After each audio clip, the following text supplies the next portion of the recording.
जब से देख ले बानी तोहरा के गोरिया, दिल के धड़कन में बस गईलू गोरिया, हो गईनी दीवाना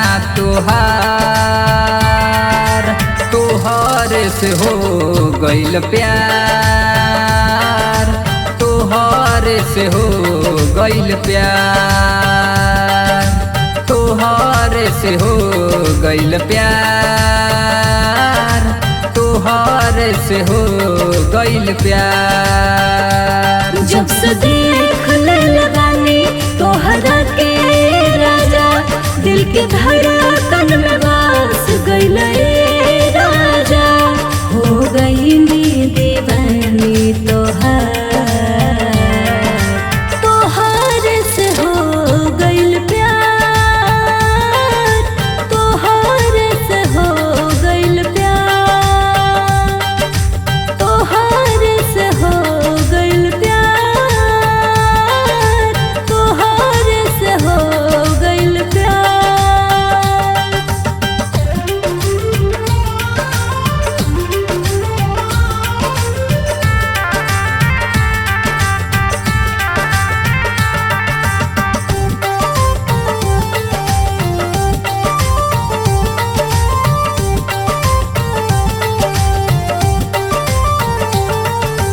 तोहरा से प्यार हम करे लगनी, जनवों से ज्यादा तोह पे मरे लगनी।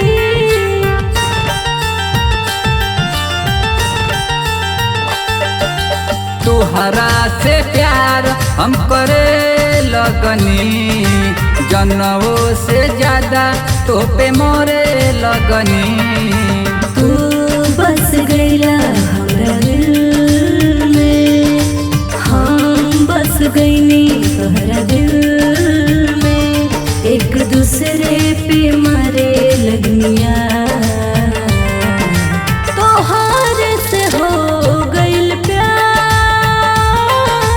तोहरे से हो गईल प्यार, तोहरे से हो गईल प्यार, तोहरे से हो गईल प्यार।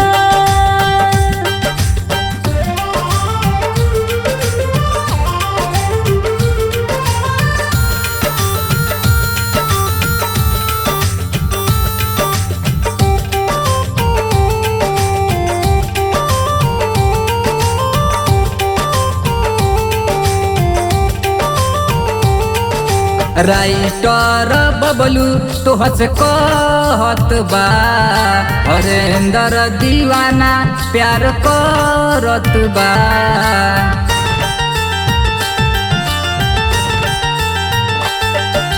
राइटर बबलू तोह से कहत बा, हरेंद्र दीवाना प्यार करत बा।